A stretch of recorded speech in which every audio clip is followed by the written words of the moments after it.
Bismillahirrahmanirrahim. Pokoknya Islam pengen menciptakan sebuah komunitas masyarakat yang indah, tidak saling mengganggu, nggak saling mencuri, tidak saling suudzon, tidak saling menuduh, tidak saling merusak. Indah sekali kehidupan yang demikian itu. Nah, kata Rasulullah atau kata para ulama, yang dapat menggagalkan cita-cita itu, cita-cita terwujudnya masyarakat yang berakhlak, yang mulia, adalah saat sebagian dari kita mulai ngurusin urusan orang lain, mulai ngurusi urusan orang lain, mulai intervensi dalam urusan pribadi orang lain. Mulai di sini nanti. Ini nih, datang ya. Misalnya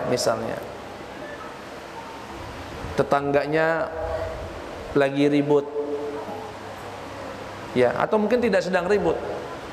Sedang kerja bakti lah. Gotong royong. Yang satu membersihkan selokannya, yang satu membersihkan selokannya.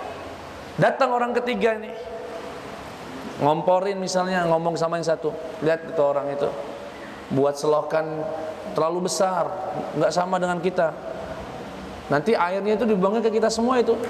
Dia enak aja, rumah orang kaya, kita rumah orang miskin. Mulai dikit-dikit percikan itu mulai muncul, mulai suudzon.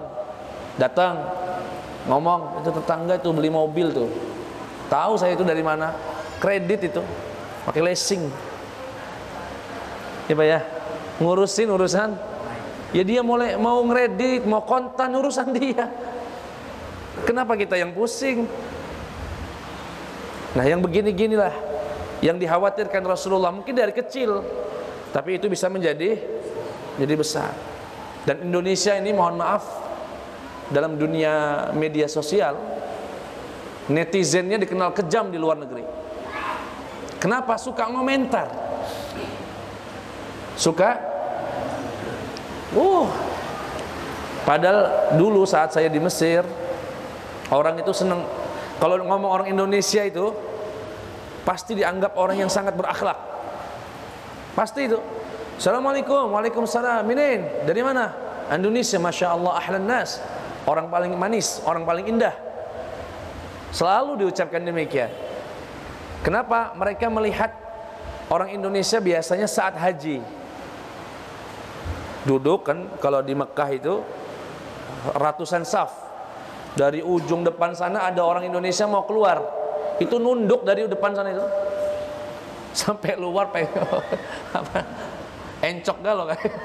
Kata orang, kalau ada orang keluar dari Masjidil Haram melewati saf sambil nunduk-nunduk dikit itu, katanya Indonesia nih. Saya punya teman namanya Syekh Abdullah. Waktu itu beliau lagi ngambil S3, umurnya sudah 55 tahun. Dari negaranya Tanzania. Negara Tanzania. Katanya ketemu saya, orang Indonesia masya Allah, akhlaknya mulia, akhlaknya luar biasa. Kok bisa tahu? Ya saya tahu, kalau saya lagi haji katanya, ngeliat orang nunduk-nunduk ke belakang itu, Indonesia itu.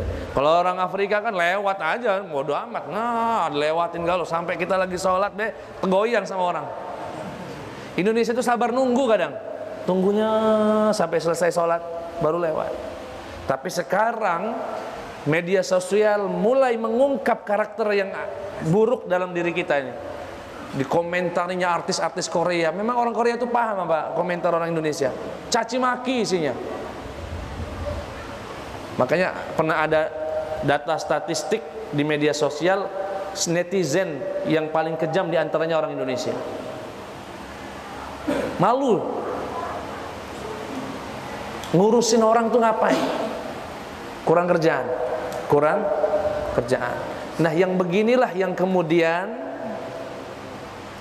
akan membatalkan atau akan menghalangi terwujudnya kehidupan bermasyarakat yang saling damai. Kapan rusak?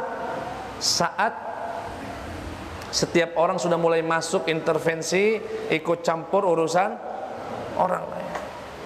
Biarlah orang mau beli rumah kredit, biarlah. Orang mau beli rumah kontan, biarlah. Ngapain ngurusin? Anaknya mau dikuliahkan di Unsri, ya silahkan. Mau di UIN, ya silahkan. Ini orang nyekolahkan anaknya di Unsri, dia ngomel. Bapaknya ustadz kok, anaknya di Unsri. Sudah, mohon maaf, sudah nggak terkontrol lagi. Galau-galunya keluar. Gatal kalau tidak ngomen. Gatal kalau tidak komentar.